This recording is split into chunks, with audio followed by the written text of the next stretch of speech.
Kuniga 3 soatdan ko'p telefonda o'tirish qanaqa salbiy o'zgarishlarga sabab bo'ladi? Eng katta zarar ko'radigan narsa bu ko'zimizni. Shu ko'zimizni kamida 60% ga ko'rish jihati pasayadi. Bu bir. Ikkinchidan, qon tomirlar yorilishi.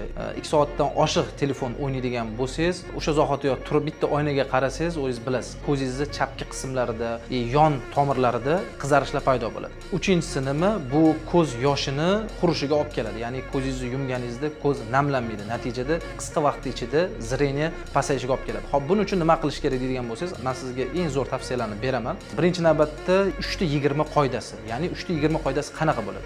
Har 20 daqiqada telefonni qo'yib, ko'z mashqlarini yoki ko'zni qorachig'ini o'ngga chapga 1 daqiqadan 2 daqiqagacha qilishingiz katta yordam beradi. E'tibor berib qarasangiz, Instagramda o'tirib keyin uxlasangiz, boshida keyin uyqungiz kelmaydi. Natijada o'sha dopamin moddasi tushib ketgan bo'ladi. Buning uchun nima qilish kerak deydigan bo'lsangiz, uxlashingizdan oldin eng kamida 1 soat telefon o'ynamasdan miyangizni tabiiy mashqlar bilan yoki sonlar bilan mashq qilib uxlashga harakat qiling. O'shanda ham siz miyangiz charchamagan holatda, ya'ni ishlagan holatda uxlaysiz, ertalab turganingizda bosh og'rimasdan o'zingizni tetik his qilib turasiz. Shunaqa foydali ma'lumotlarni o'tkazib yubormaslik uchun sahifamizga obuna bo'lib qo'ying va bizani kuzatishda davom eting.